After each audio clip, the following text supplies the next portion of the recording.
আমরা যখন প্ল্যাটফর্মে কাজ করতে এসেছি ভাই, এই প্ল্যাটফর্মে কাজ করতে হইলে আপনি ছোট বড় সবাইদেরকে গড়িয়ে সাপোর্ট করতে হবে। এখন ভাই আপনি দেখা গেছে কি বড়দেরকে সাপোর্ট করবেন না ছোটদেরকে সাপোর্ট করবেন, তাইলে কি হয় ভাই?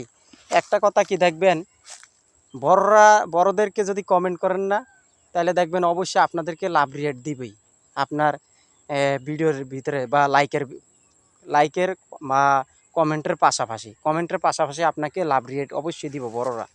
এটা দেখেন, আপনি মাঝে মাঝে চেক করে দেখেন। আমরা প্রায় সময় দেখি যে আসলে কেরা কইছে বড়রা সাপোর্ট করে না। অবশ্যই বড়রা সাপোর্ট করে, কিন্তু বড়দের মন জোগাইতে হবে। এখন মেন কথা হইল ভাই, সবাই এখানে আসছি কাজ করতে। তা আমি আরেকটা কথা বলি যে আমাদের পেজ আইডিটা আস্তে আস্তে বড় হবে দর্শকের সাপোর্টের কারণে। এখন আমরা যদি আপনাদেরকে সাপোর্ট না দিই, তাহলে অবশ্যই আপনারা কি আমাদেরকে সাপোর্ট দিবেন না? তাহলে ভাই একটা কথা মনে রাখেন, সাপোর্ট দিতে হলে সাপোর্ট নিতে হবে।